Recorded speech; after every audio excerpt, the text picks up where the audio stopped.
एक सवाल आपके मन में जरूर उत्पन्न हुआ होगा कि अगर आपकी हैंडराइटिंग काफी अच्छी है, आपकी लिखावट काफी सुंदर है, तो इस सुंदर हैंडराइटिंग के वजह से आपको कितना अंक अधिक मिल सकता है। उसके साथ साथ दूसरा प्रश्न कि अगर आपकी हैंडराइटिंग काफी खराब है, आप साफ सुथरी हैंडराइटिंग नहीं लिख पाते हैं, अर्थात कि आपकी लिखावट अच्छी नहीं है, तब तो ये प्रश्न आपके मन में बार बार उत्पन्न होता होगा कि क्या इस हैंडराइटिंग के वजह से मेरा अंक काटा जाता है, क्या मेरी खराब लिखावट की वजह से मैं अपने एग्जाम में अच्छा स्कोर नहीं कर पाऊंगा। तो आज का ये वीडियो अंत तक देखिए, क्योंकि इस वीडियो में हम आपको जानकारी देंगे कि खराब हैंडराइटिंग के वजह से एग्जाम में कितने अंक काटे जाते हैं। उसके साथ साथ आप कौन कौन से महत्वपूर्ण बात को ध्यान में रखकर अपने हैंडराइटिंग में काफी इंप्रूवमेंट कर सकते हैं और एक अच्छी लिखावट और सुंदर लिखावट की आदत डाल सकते हैं। भले ही आज का युग जो है टाइपिंग का आ चुका है, लेकिन फिर भी परीक्षा का अंक आपके हैंडराइटिंग पे काफी हद तक निर्भर करता है। और भी जीवन में कहीं पे भी अगर आपकी हैंडराइटिंग अगर खराब है तो हर जगह आपको काफी समस्याओं का सामना करना पड़ सकता है। खुद हमारे देश के राष्ट्रपिता महात्मा गांधी की भी हैंडराइटिंग काफी पुअर थी और महात्मा गांधी ने इसका जिक्र करते हुए खुद कहा था कि bad handwriting is the symbol of imperfect education. उसके साथ साथ एक महान अमेरिकी राष्ट्रपति अब्राहम लिंकन ने भी अपने खराब लिखावट पे अफसोस जताया था। तो इस बात पे विचार करने योग्य है कि इतने बड़े बड़े विद्वान और इतने बड़े बड़े लोग जब हैंडराइटिंग के महत्व को उजागर किए हैं, तो आपको भी अपने हैंडराइटिंग में इंप्रूवमेंट करने के बारे में जरूर सोचना चाहिए।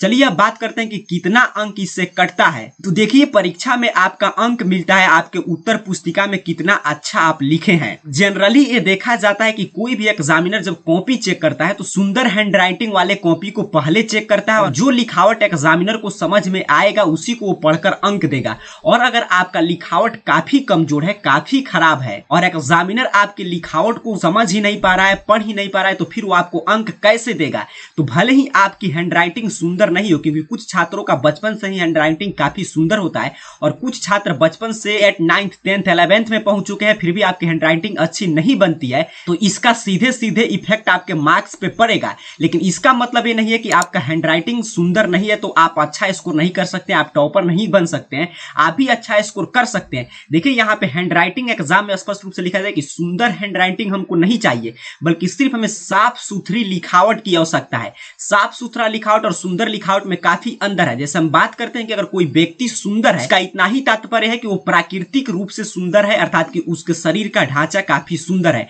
और कोई इंसान साफ सुथरा रहता है, इसका यही तात्पर्य होता है कि वो इंसान का भले ही शरीर का बनावट कैसा भी है, लेकिन वो इस तरह अपने शरीर को मेंटेन करके साफ सुथरा करके रखता है कि उससे कोई भी व्यक्ति उसके तरफ आकर्षित हो सकता है। तो यही उदाहरण आपको अपने हैंडराइटिंग पे भी अप्लाई करना है कि भले ही आपकी हैंडराइटिंग सुंदर नहीं हो, लेकिन आपकी हैंडराइटिंग इतना साफ सुथरा बनाकर जरूर रखना है कि एग्जामिनर आपके कॉपी पढ़ने पे मजबूर हो जाए और वो आपको अच्छा अंक दे। क्योंकि आप एक बात पे विचार कर सकते हैं कि जब तक एग्जामिनर आपके कॉपी को पढ़ेगा नहीं, तब तक आप क्या लिखे, आपके पास कितना नॉलेज है, उसको कैसे जांच कर पाएगा और कैसे आपको अच्छा अंक दे पाएगा।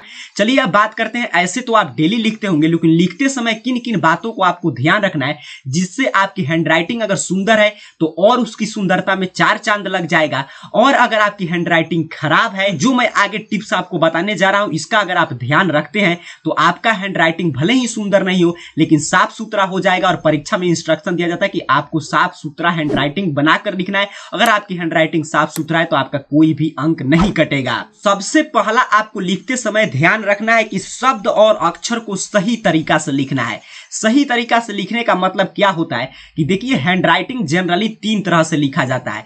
एक होता है कि कुछ लोग बिल्कुल सीधा सीधा लिखते हैं, एकदम हर शब्द जो है बिल्कुल खड़ा खड़ा 90 डिग्री के एंगल पे लिखने का प्रयास करते हैं। तो जो भी छात्र या कोई भी अगर ऐसे लिखता है तो उसकी हैंडराइटिंग काफी सुंदर होगा। और दूसरा तरीका होता है कि हम शब्द को लेफ्ट साइड में थोड़ा थोड़ा झुका कर लिखते हैं। और तीसरा तरीका होता है कि हम शब्द को राइट साइड में थोड़ा थोड़ा झुका कर लिखते हैं। यही 3 तरीका होता है हैंडराइटिंग का। तो जिनका भी हैंडराइटिंग अच्छा होता है उनमें इस 3 तरीका पाया ही जाएगा। नहीं तो हैंडराइटिंग को अगर सीधा लिखते होंगे 90 डिग्री के एंगल पे तो सभी शब्द को वो ऐसे ही लिखेंगे। और नहीं तो अगर वो लेफ्ट साइड झुकाकर लिखते होंगे तो सभी शब्द को, पूरे वाक्य को, पूरा पैराग्राफ को, पूरे पेज को, पूरे कॉपी को वैसे ही सजाएंगे। जिनका हैंडराइटिंग खराब होता है उसमें अक्सर यही पाया जाता है कि वो क्या करते हैं कि तीनों तरीका को अपनाते हैं, अर्थात कि कुछ शब्द को सीधे खड़ा खड़ा लिखेंगे, कुछ शब्द को राइट साइड में झुकाएंगे, कुछ शब्द का उनका झुकाव लेफ्ट साइड में होगा। इस वजह से आपका हैंडराइटिंग खराब हो जाता है। तो आपको लिखते समय ध्यान रखना है कि आपको अगर सीधा सीधा लिखते हैं तो प्रत्येक शब्द को आपको 90 डिग्री के एंगल पे ही लिखना है। अगर आप लेफ्ट साइड झुकाकर लिखते हैं तो प्रत्येक पूरे कॉपी को उसी तरह लिखना है। अगर ऐसा आप लिखते हैं तो आप देखिएगा कि आपके हैंडराइटिंग में काफी इंप्रूवमेंट हुआ होगा और आपका हैंडराइटिंग दूर से ही काफी सुंदर देखने को मिलेगा।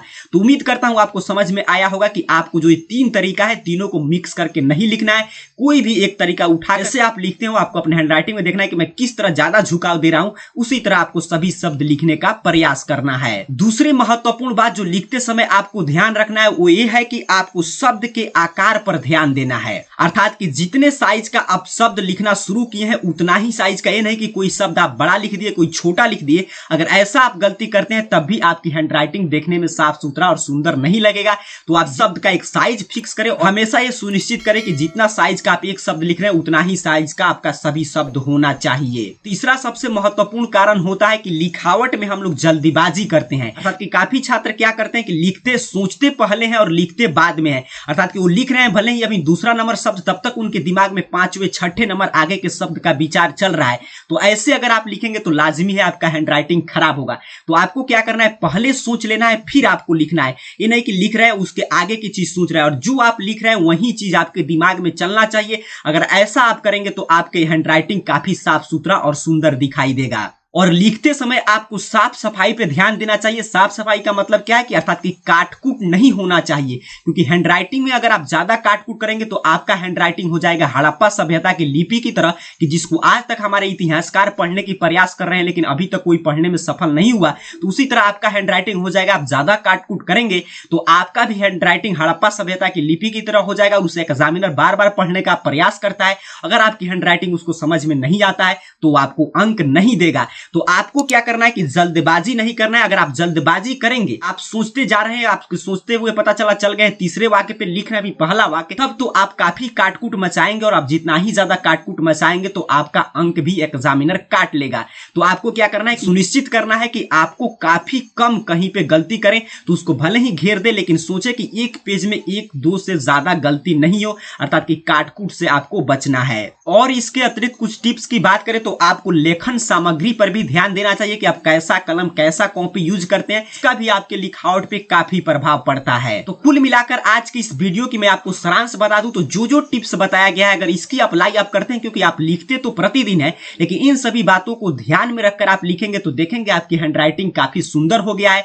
और आपकी हैंडराइटिंग भले ही सुंदर ना हो लेकिन देखने में साफ सुथरा रहेगा तो आपका अंक एक भी नहीं काटा जाएगा, क्योंकि अंक सिर्फ हैंडराइटिंग पे नहीं मिलता है। हैंडराइटिंग तो सिर्फ आपको क्या करेगा, एग्जामिनर को पढ़ने पे मजबूर करेगा और मजबूर जब एग्जामिनर होकर आपके कॉपी को पढ़ेगा और आपके कॉपी में आपके पास नॉलेज होगा, आप फैक्ट्स के आधार पर अपने उत्तर को सजाए होंगे, तभी वो आपको अंक देगा। तो अर्थात कि अंक मिलने में आपकी हैंडराइटिंग और आपके ज्ञान दोनों का बड़ा ही महत्वपूर्ण योगदान होता है। तो जो भी टिप्स बताया गया है तो उन टिप्स का जरूर आप अप्लाई करें, देखेंगे आपके हैंडराइटिंग में काफी हद तक सुधार हो जाएगा। और अपने को क्या ध्यान रखना है कि अगर हमारी हैंडराइटिंग सुंदर नहीं होता है तो साफ सुथरा जरूर होना चाहिए। अगर आपका हैंडराइटिंग साफ सुथरा हो गया तो आपका कोई भी अंक नहीं कटेगा। तो फिर मिलेंगे किसी ऐसे ही अच्छे टॉपिक के साथ, तब तक के लिए आप सभी अपना ख्याल रखें। आप सभी को बहुत बहुत धन्यवाद।